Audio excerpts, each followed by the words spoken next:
하나님의 은혜로 구원을 받은 하나님의 백성들, 그들이 약속의 땅 가나안 앞에 도착을 했습니다. 이제 그들이 가나안으로 들어가야 하지만 그들은 앞길이 막막했습니다. 한 번도 가보지 못한 길이었습니다.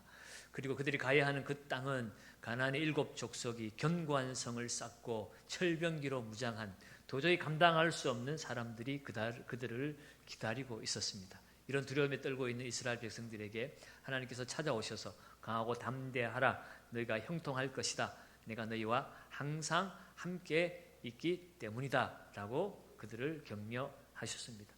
이제 그 약속의 말씀을 붙들고 그들이 순종하여 요단강을 건널 때에 하나님께서는 이 요단강을 건너는 것도 너희의 힘과 능력이 아니라 내가 건너가게 하는 것임을 그들에게 알게 하시기 위해서 하나님의 임재의 상징인 언약궤를 맨 제사장이 가장 앞장서서 요단 강물을 밟게 하셨습니다. 그리고 그것을 약 1km 정도 떨어지게 하셔서 온 백성들이 이 강은 우리의 힘으로 건너는 것이 아니라 하나님이 건너가게 하시는 것이구나 하는 것을 그들의 눈으로 보게 하셨습니다. 제사장들이 요단 강물을 발로 밟았을 때 흐르던 강물이 끊어졌습니다. 마른 땅이 드러났습니다. 그 땅을 이스라엘 백성들이 건너갔습니다. 모든 백성들이 다 건너가기까지 하나님의 언약궤는 요단강 그 중심에 굳게 서 있었습니다. 4장 18절 말씀을 보시면 그들이 건너갈 때 모습을 이렇게 기록하고 있습니다. 여호와의 언약궤를 맨 제사장들이 요단 가운데에서 나오며 그 발바닥으로 육지를 밟는 동시에 요단물이 본 곳으로 도로 흘러서 전과 같이 언덕에 넘쳐더라. 이스라엘 백성들이 다 건넌 이후에 마지막으로 언약궤를 맨 제사장들이 다시 요단강을 건너서 올라오니 즉시로 멈췄던 강물이 다시 흘러서 예전처럼 언덕을 물결이 넘쳐났습니다. 이제는 더 이상 다시 돌아갈 수 없는 그런 상황 가운데 처해져 있었습니다. 그들이 할 수 있는 일은 이제 이 가나안 땅의 대적들을 물리치러 나아가는 길밖에 없습니다. 그런데 이 요단강을 건너자마자 하나님께서 여호수아를 통하여 명령을 몇 가지 하셨습니다. 오늘 하나님이 명령하신 것들을 통해서 오늘 이 시대를 살아가는 우리들이 한 번도 가보지 못한 길 속에서 하나님의 백성을 우리가 어떻게 살아야 될 것인가에 대해서 함께 말씀을 통해서 은혜를 나누기를 원합니다. 이스라엘 백성들이 이 가나안 땅에 들어가서 가나안을 정복하며 살아야 하지만 그 전에 먼저 갖추어야 될 성도로서의 자세가 어떠해야 되는가를 우리에게 말씀해 주고 있습니다. 첫째는요, 하나님의 눈으로 미래를 준비하는 태도를 가져야 한다는 것입니다. 4장 20절에서 21절 말씀을 우리 읽지 않았지만 우리 같이 한번 읽어보겠습니다. 그들이 요단강을 건넌 이후에 행한 행동입니다. 같이 읽습니다. 여호수아가 요단에서 가져온 그 12돌을 길갈에 세우고 이스라엘 자손들에게 말하여 이르되 후일에 너희 자손들이 그들의 아버지에게 묻기를 이 돌들은 무슨 뜻이니까 하거든. 그들이 요단강을 건널 때 바닥을 드러낸 그 요단강 바닥에서 이스라엘 지파별로 대표자를 하나씩 보내어서 그 돌들을 하나씩 들고 오게 했습니다. 그래서 그 12돌을 그들이 건넌 그 가나안 땅에 기념비를 그 돌로 쌓게 했습니다. 그 기념비는 그 돌을 통하여서 하나님이 어떻게 그들 가운데 역사했는가를 그들이 잊지 않고 기억하기 위함이라는 것입니다. 특별히 후대에 너희의 자손들이 이 돌들이 무엇을 의미하는 것입니까? 라고 묻거든 거기에 대해서 분명히 알려주라고 말씀하고 있는 것입니다.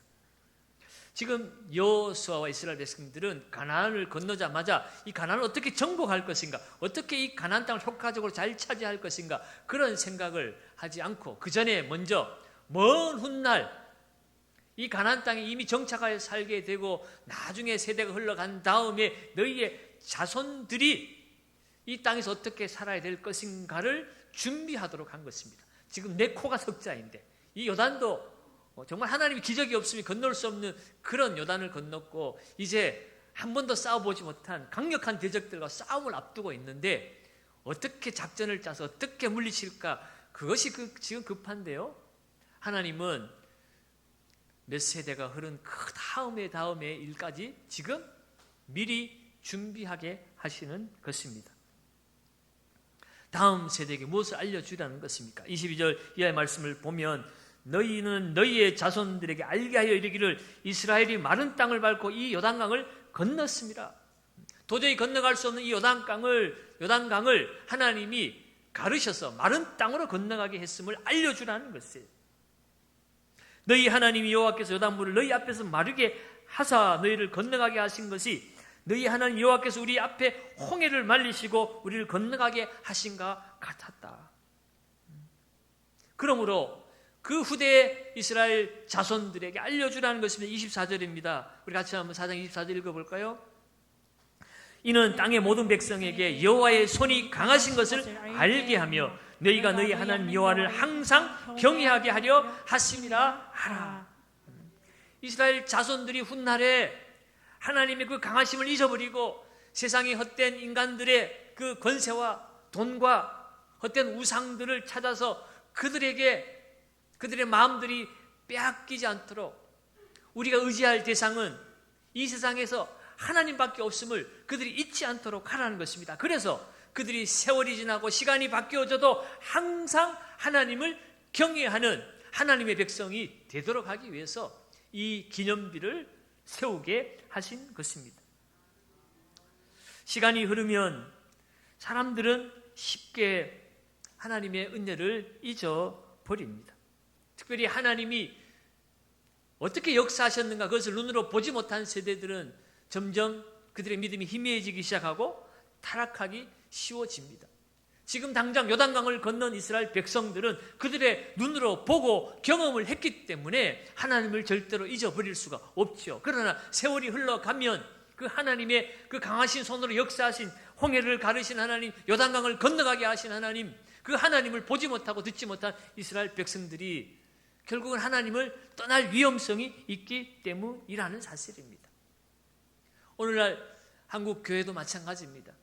전쟁통의 가난 속에서 하나님을 의지하고 하나님을 바라봤던 그 믿음으로 살았던 믿음의 선배들의 신앙들이 이제는 후대에 와서 점점 희미해지기 시작했습니다. 오늘날 주일학교가 점점 사라지고 있습니다. 물론 인구 감소로 인하여서 감소된 측면도 있지만 그러나 그나마 남아있는 아이들도 그들의 믿음이 점점 희미해지고 있어요. 우리 아이들이 이야기를 들어보면 학교 가서도 내가 교회 다니는 것을 부끄러워서 감히 얘기를 하지 못한다는 거예요. 시대와 환경이 변한 모습도 있지만 우리 아이들이 하나님의 살아 역사하심에 대한 분명한 믿음의 확신을 가지지 못하고 살아가고 있다는 것이에요. 왜 그렇게 되었을까요? 우리 부모 세대가 하나님의 살아 역사하심에 대한 분명한 믿음을 우리 자녀들에게 전수해 주지 못했기 때문에 우리는 부인할 수 없는 것입니다. 7, 80년대 한국교회에 놀라운 부흥이 일어났습니다. 그러나 그 부흥의 기초에는 5, 60년대에 주일학교를 통하여서 하나님의 살아 역사하심을 배우고 날마다 성전에 와서 기도하며 하나님 말씀을 배우며 가난 속에서도 질병 속에서도 어려움 속에서도 살아 역사하신 하나님 붙들고 살아왔던 생생한 믿음의 체험들이 있었고 그것이 그 다음 세대의 전수가 되어서 놀라운 부흥을 이루었는데 부흥을 이루어진 결과로 이 땅에 하나님께서 경제적인 부흥을 주시고 여러 가지 살기 좋은 그런 나라로 만들어 주시는 과정 속에서 우리는 그 생생한 믿음을 자녀들에게 전수해 주지 못했습니다. 그저 먹고 사는 것에 바빠서 남들보다 더 좋은 집에 더 큰 집에 많은 돈을 가지는 것이 우리의 인생의 우리의 신앙의 목적으로 삼고 살아가다 보니 살아 역사하시는 하나님을 우리 자녀들이 경험하지 못한 것이기 때문입니다. 사랑하는 여러분, 그러므로 여러분 오늘 이 새로운 시대, 새로운 환경이 바뀌어지는 이 순간에 우리의 삶을 돌아보며 다시 본질로 돌아가서 우리 아이들에게 정말 하나님을 먼저 알도록 하나님 앞으로 나아가도록 우리 자녀들을 준비시켜야 될 책임이 우리 안에 있다는 사실을 우리는 기억해야 하는 것입니다. 여호수아 세대에게는 길갈에 기념비를 세워서 그것을 통해서 자손들을 가르쳤지만 오늘 우리에게는 생생하게 살아있는 하나님의 말씀이 우리 앞에 주어져 있습니다. 이 세상이 어떻게 창조되었는지, 우리의 인간의 속성이 무엇인지, 우리는 왜 죄인일 수밖에 없는지, 우리가 이 죄 가운데 구원받을 수 있는 길이 무엇인지, 우리가 세상에 무엇을 가지고 우리 아이들에게 가르쳐 줄 수 있겠습니까? 바로 성경 말씀입니다. 세상의 어떤 학문도 그 어떤 성인도 이 세상이 왜 존재하든지 어떻게 존재하는지 분명한 해답을 내놓지 못해요.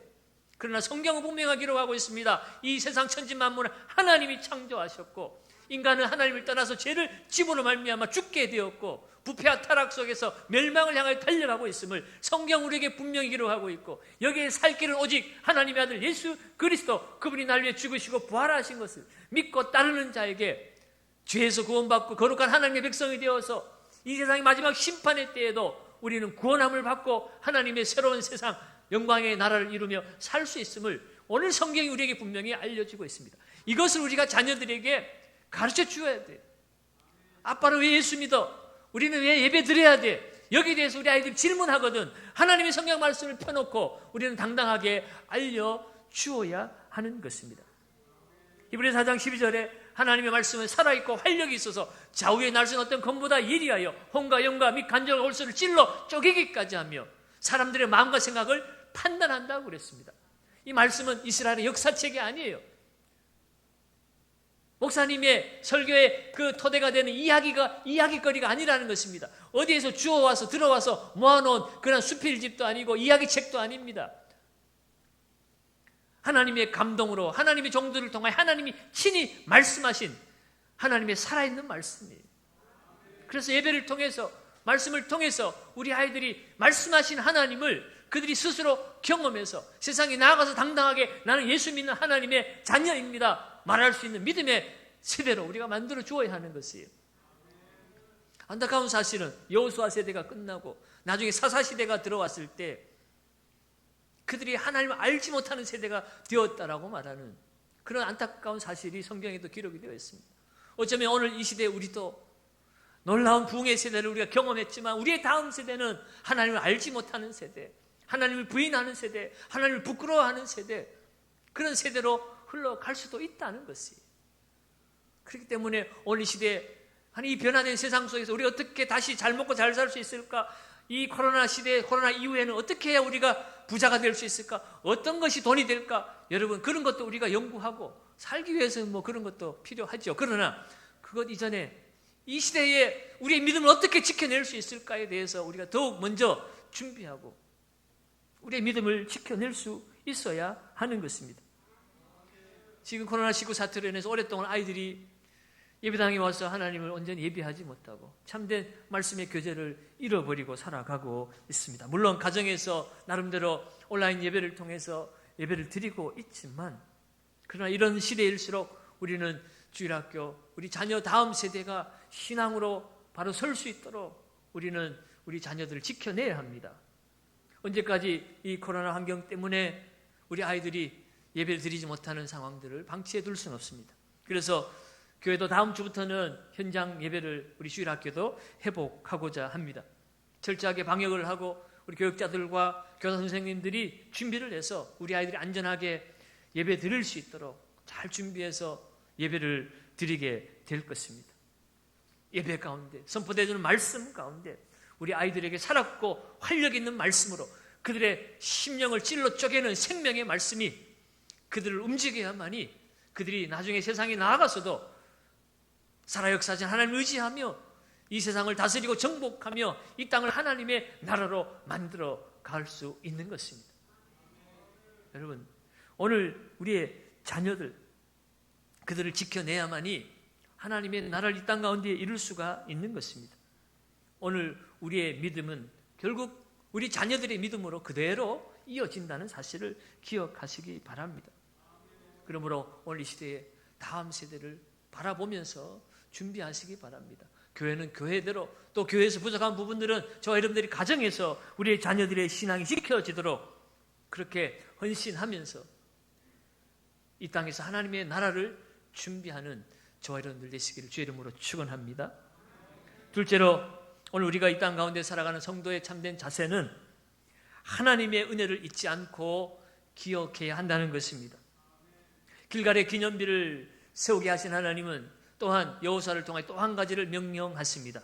그것은 바로 할례를 명한 것이에요. 5장 2절에서 3절 말씀을 같이 한번 읽어봅니다. 그때에 여호와께서 여호수아에게 이르시되 너는 부싯돌로 칼을 만들어 이스라엘 자손들에게 다시 할례를 행하라 하시매 여호수아가 부싯돌로 칼을 만들어 할례산에서 이스라엘 자손에게 할례를 행하니라. 아멘. 할례라고 하는 것은 남자의 그 성기의 표피를 잘라내는 그런 행위를 할례라고 했습니다. 이 할례를 행한 것은 이 할례 의식을 통해서 하나님의 백성이 되었다라고 하는 징표로 이스라엘 백성들은 남녀는 다 태어나면 할례를 행하도록 했습니다. 이 할례 언약을 최초로 시행한 사람은 아브라함이고 그 할례를 받은 사람은 아브라함의 아들 이삭이었습니다. 하나님은 자식이 없는 아브라함 가정에게 내가 너희에게 자식을 주리라 라고 약속을 하셨는데 아브라함이 아무리 기다려도 하나님은 자녀를 주시지 않았습니다. 그래서 아브라함이 참지 못하고 자기의 생각대로 아들을 하나 만들어버렸죠. 그것이 바로 종 하갈을 통해서 낳은 이스마엘입니다. 그러나 하나님의 자녀는 없는 것에서도 있게 하시는 하나님, 무에서 유를 창조하신 하나님, 경수가 끊어지고 생식 능력이 없는 아브라함과 하와에게 나이 100세가 되어서 하나님이 아들을 만들어 주셨습니다. 그것이 바로 이삭이고 그 이삭은 하나님의 약속으로 만들어진 자녀였습니다. 그래서 하나님의 자녀임을 나타내는 증거로 이삭에게 할례를 행하게 하신 것입니다. 그 이후로 하나님의 백성인 이스라엘 백성들은 그 약속의 자녀라는 의미로 할례를 행하게 했고 그들은 할례를 행함으로 평생 그것이 내 몸의 증거가 되어서 나는 이 세상을 살지만 나는 하나님의 백성이라는 사실을 그들은 늘 인식하고 살았던 것이죠. 그런데 오늘 지금 가나안 땅에 들어가게 하신 이후에 그 다음 세대를 향하여서 여호수아를 통하여서 할례를 행하게 하셨습니다. 그것은 이 아브라함이 육신적인 방법으로 이스마엘을 낳았던 것 같은 그런 육신적인 삶을 끊어내고 이 가나안 땅에서 이제 너희가 살아야 될 이유가 있다면 그것은 하나님의 백성으로 하나님을 의지하며 하나님 은혜 가운데 사는 자들임을 잊지 않도록 하기 위해서 가장 먼저 할례를 행하게 하신 것이었습니다. 지금 이스라엘 백성들 가나안 땅에 들어가서 가나안의 그 7 족속들과 전쟁을 벌여야 할 판입니다. 전쟁을 하려면 가장 최상의 몸을 만들고 준비해야 되죠. 그들이 건너왔다는 소식을 듣고 이스라엘 백성들을 쳐들어오면 할례를 받고 불편한 몸으로 어떻게 전쟁을 수행하겠습니까? 하나님 왜 이것을 모르시겠습니까? 그럼에도 불구하고 하나님은 그들에게 할례를 행하게 하신 것입니다. 더욱 놀라운 사실은 1절 말씀을 보면 그들이 요단강을 건넜다는 소식을 듣고 이 가나안 족속들이 이스라엘 앞에서 마음이 녹았고 이스라엘 자손들 때문에 정신을 잃었더라고 이야기를 하고 있습니다. 여러분 전쟁을 한다면 승리하기에 가장 좋은 때가 언제이겠습니까? 적들이 사기가 떨어졌을 때예요. 지금 가나안의 7 족속들은 이 요단강을 건넌 이스라엘 백성들 때문에 사기가 땅에 떨어졌습니다. 정신을 잃을 정도였습니다. 이때를 타서 전투를 벌인다면 당장의 승리를 손에 거머쥘 것입니다. 그런데 하나님은 그렇게 하지 않고 먼저 할례를 행하라고 하는 거예요. 오히려 더 불리한 그런 전쟁의 태세가 될 수도 있는 할례를 명하십니다. 하나님 왜 이렇게 하시는 것입니까? 이 땅은 육신의 방식으로 사는 땅이 아니라는 거예요. 가나안 땅은 하나님의 약속의 땅입니다. 하나님이 다스리는 땅입니다. 그 땅에서 행복하려면은 하나님을 의지하고 하나님의 은혜 가운데 살아야만이 승리의 삶을 살 수 있음을 그들에게 알게 하시기 위함이었어요. 그들이 자기들의 능력만 가지고 가서 싸워서 이겼다면 그들의 마음에는 어떤 생각이 들겠습니까? 야, 우리를 보고 두려워하는 저들, 우리가 힘을 내서 힘을 합쳐서 나아가니까 적수가 되지 못하네. 내 힘으로, 내 능력으로 이 싸움을 이겼다고 착각하지 않겠습니까? 오늘 이 땅 가운데서 우리가 승리하는 길은 하나님의 은혜 안에 사는 것이 승리의 길임을 우리는 깨달아 알아야 합니다. 지금 이 땅을 살아가는 우리들의 삶도 마찬가지예요. 하나님의 약속이 우리를 하나님의 자녀되게 한 것이므로 우리 이 땅을 살아가는 것도 하나님 은혜 아래 살아갈 때에 우리가 승리할 수 있다는 사실입니다. 구약 성도들은 할례를 받은 것을 그들의 하나님 백성됨의 증거로 삼았는데 오늘 우리는 육신적인 이러한 할례를 받지는 않지만 우리는 그리스도로 말미암아 하나님의 백성이 되어진 그리스도의 할례를 받고 살아가고 있다는 사실을 우리는 잊지 말아야 하는 것이에요. 그래서 골로새서 2장 11절에서도 이렇게 기록하고 있습니다. 한번 더 읽습니다. 또 그 안에서 너희가 손으로 하지 아니한 할례를 받았으니 곧 육의 몸을 벗는 것이요 그리스도의 할례니라. 아멘. 우리가 손으로 할례를 받지는 않았지만 그러나 우리는 옛사람은 죽어지고 이제 그리스도로 할례를 받아서 하나님 백성으로서의 새 사람을 살게 되었다라고 말씀하고 있는 것입니다.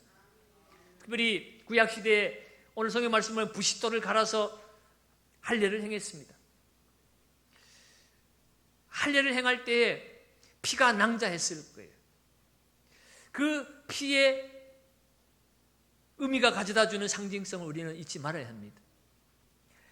피를 흘림으로 말미암아 그들이 하나님의 백성 되어진 그 언약의 표징을 몸에 지녔는데 그리스도의 할례를 받은 우리는 어떤 피입니까?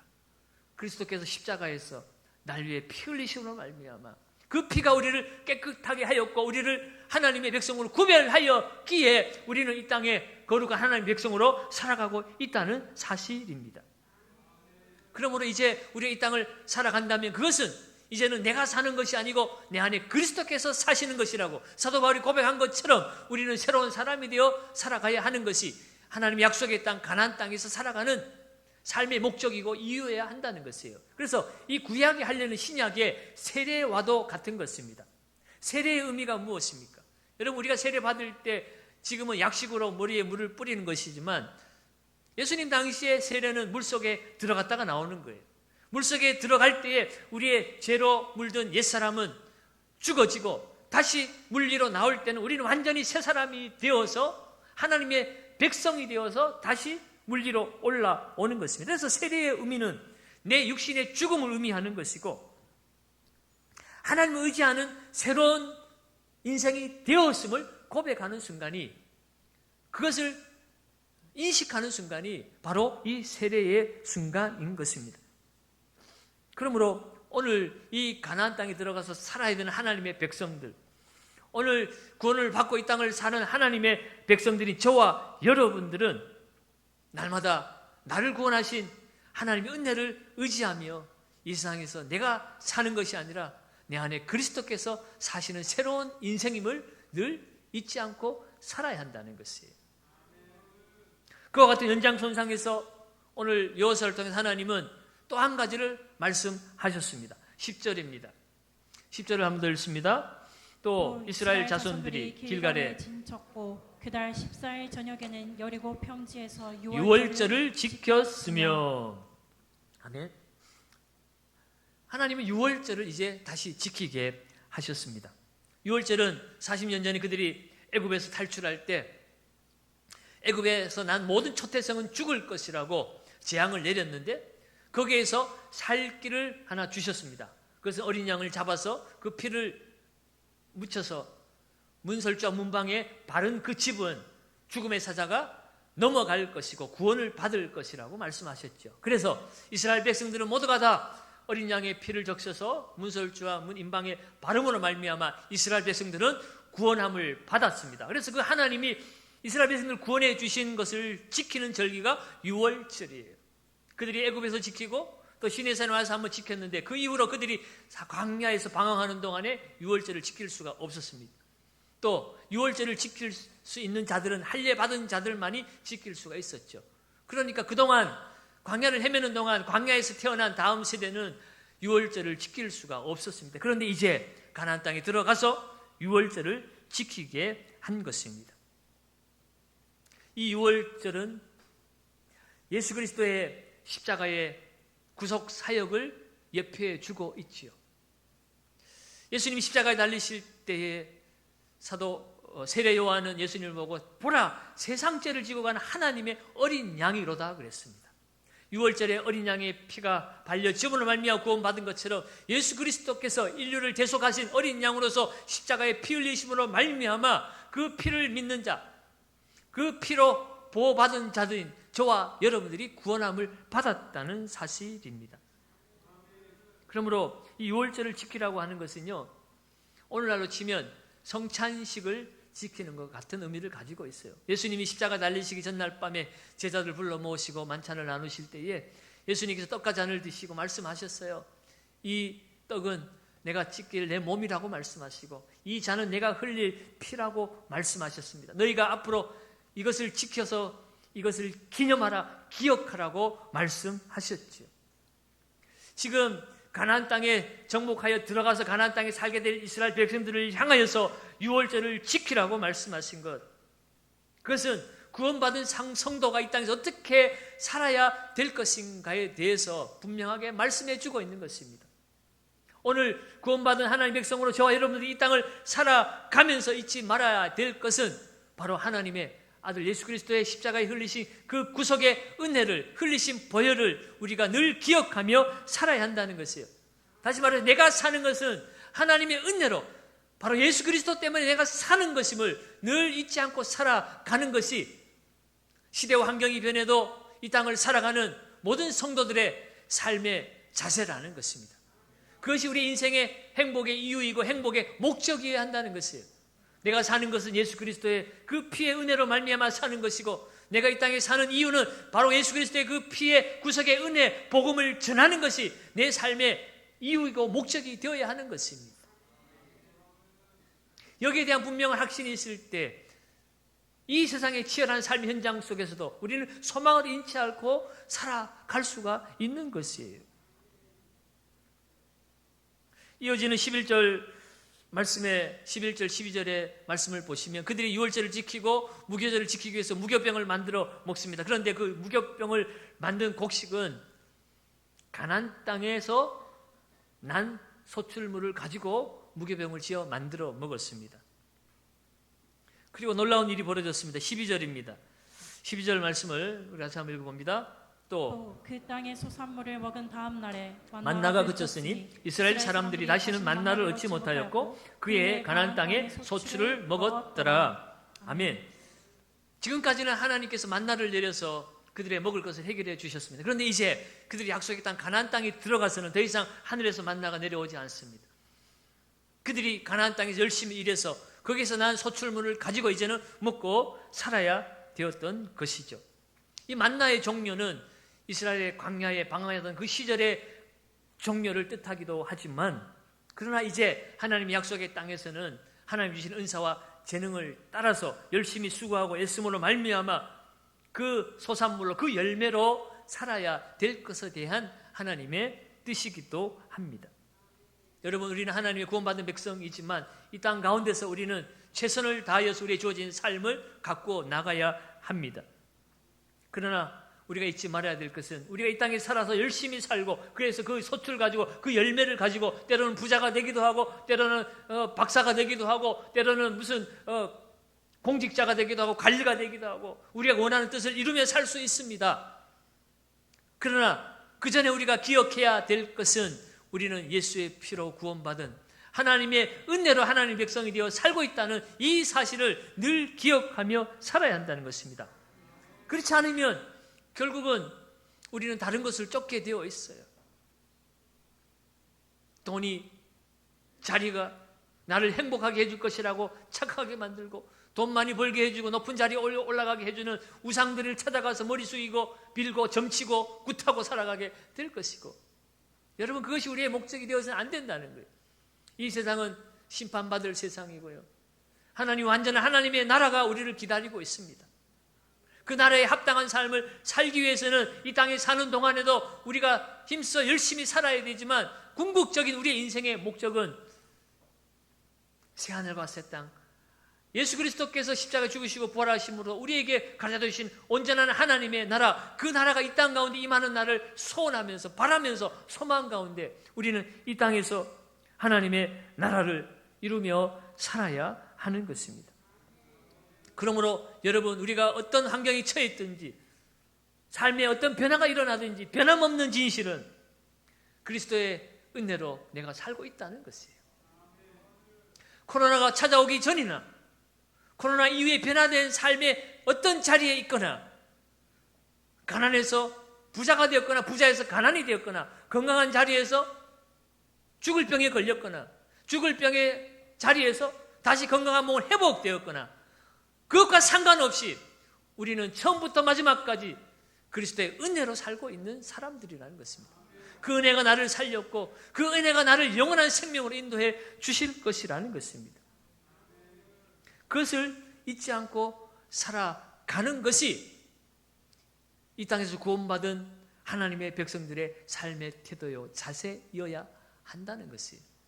그것을 알려주기 위해서 하나님 이스라엘 백성들 요단강을 건너가시고 그리고 그 가나안 땅을 차지하기 전에 가장 먼저 이 길갈에서 기념비를 세우게 하셨고 할례를 받게 하셨고 유월절을 지키게 하신 것입니다. 이 길갈의 의미는요, 이 길갈은 처음부터 길갈이 아니라 이런 일들이 있었기 때문에 후대에 이곳을 길갈이라고 이름을 붙인 것이에요.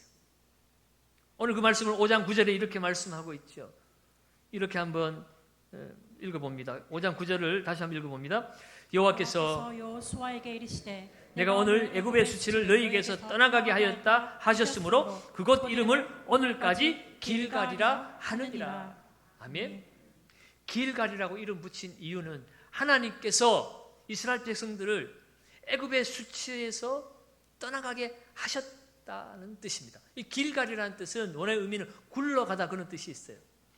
그들의 수치를 굴러가게 하셨다는 것입니다. 애굽의 수치가 뭡니까? 애굽에서 그들은 노예로 살았습니다. 애굽은 하나님 없는 세상의 표본이죠. 사단이 통치하고 사단이 다스리는 곳이 애굽이에요. 돈에 묶여서 사는 곳이 애굽이에요. 먹고 사는 것에 묶여서 살아서 거기에 노예가 되어서 살던 곳이 애굽입니다. 그런데 그 노예로서 살아가던 그 모든 수치를 이제 굴러가게 하셨다는 것입니다. 떠나가게 하셨다는 것입니다. 이제는 사단의 노예, 돈의 노예, 물질의 노예가 아니라 하나님의 거룩한 자녀가 되어서 살게 하셨다는 것입니다. 그것을 기억하기 위해서 기념비를 세우고 할례를 받게 하고 유월절을 지키게 함으로 결국 하나님의 아들 예수 그리스도의 그 피가 우리를 살렸고 그 은혜가 오늘 우리를 살리고 있음을, 우리 인생의 영원한 궁극적인 목적이 바로 예수 그리스도의 은혜 안에 머무르며 그 은혜를 위하여 그 은혜 가운데 하나님의 영광을 위해 사는 것, 그것이 우리 인생 최고의 목적인 것을, 그것을 위해서 돈도 열심히 벌고 공부도 열심히 하고 이 나라의 지도자가 되고 하는 것입니다. 그것을 잊지 말라고 하시는 것이에요. 여러분, 우리 인생의 죄에 노예되어진 그런 말미암아 찾아온 인간의 수치를 여러분 우리 어떻게 굴러가게 하겠습니까? 여러분이 돈을 많이 벌면 그 돈이 우리를 깨끗하게 하던가요? 우리의 수치를 가려주던가요? 여러분이 대통령을 하고 국회의원을 하면 그 권세가 우리의 이 모든 수치를 굴러가게 할 수 있던가요? 돈도 명예도 권세도 인기도 인간의 그 죄성을 어찌 할 수가 없습니다. 그것을 말미암아 찾아오는 그 수치를 물러가게 할 수가 없습니다. 그러나 오직 예수 그리스도의 그 크신 은혜가 우리를 모든 죄의 수치로부터 우리를 깨끗하게 해 주신 줄로 믿습니다. 그러면 여러분, 우리 인생의 복은 바로 하나님의 아들 예수 그리스도를 통하여 하나님 나라를 경험하고 지금도 살아 역사하시는 하나님을 경험하는 것이 우리 인생의 가장 큰 복인 줄로 믿습니다. 여러분, 코로나로 인하여서 우리 인생에 많은 고난이 찾아왔습니다. 이 세상을 어떻게 살아낼 수 있을까 두려움 가운데 있기도 합니다. 그러나 오늘 여호수아 이스라엘 백성들에게 찾아오신 하나님, 그들이 건널 수 없는 강을 하나님 먼저 그 물속으로 뛰어들어가시고 그 백성들이 다 건너가기까지 가장 깊고 가장 물살이 세고 가장 위험한 그 한복판에 굳게 서서 하나님 백성들이 다 건너가기를 기다리셨다가 마지막에 나온 하나님의 언약의 상징, 언약궤처럼 예수 그리스도는 지금도 살아계셔서 하늘 보좌 우편에서 졸지도 않고 주무시지도 아니하시고 오늘 우리를 눈동자처럼 지키시고 우리가 하나님 나라에 다다르기까지 우리를 끝까지 성령을 통하여 지켜주시는 하나님이신 줄로 믿습니다. 그러므로 여러분, 오늘 세상이 바뀌고 여러 가지 어려운 문제를 만나고 살아가고 있지만 우리 주님은 어제나 오늘이나 영원토록 동일하신 은혜의 하나님이신 줄로 믿습니다. 이 땅 가운데 우리의 복된 삶은 바로 이 주님과 동행하는 삶인 줄로 믿습니다. 그러므로 오늘 주변의 환경과 어려움을 보시고 낙심과 좌절과 두려움에 빠져 있지 말고 우리 안에 있는 은혜의 기념비를 다시 회복하시기를 바랍니다. 우리 안에 할례, 그리스도의 할례를 받고 그리스도의 피가 우리를 깨끗하게 되었음을 잊지 않고 그 은혜가 나를 지키고 있음을 기억하시기를 바랍니다. 그 은혜의 하나님이 나만의 하나님이 아니라 내 아들의, 딸의, 내 손주의 다음 세대 주님이 오시기까지 우리의 가문이, 우리의 다음 세대가, 이 민족이 하나님을 섬기는 귀한 은혜의 백성으로 마지막까지 승리하며 하나님 약속하신 그 약속의 땅을 정복하고 다스리고 영광의 하나님 나라를 이루는 저와 여러분들의 삶이 되어지시기를 예수님의 이름으로 축원드립니다.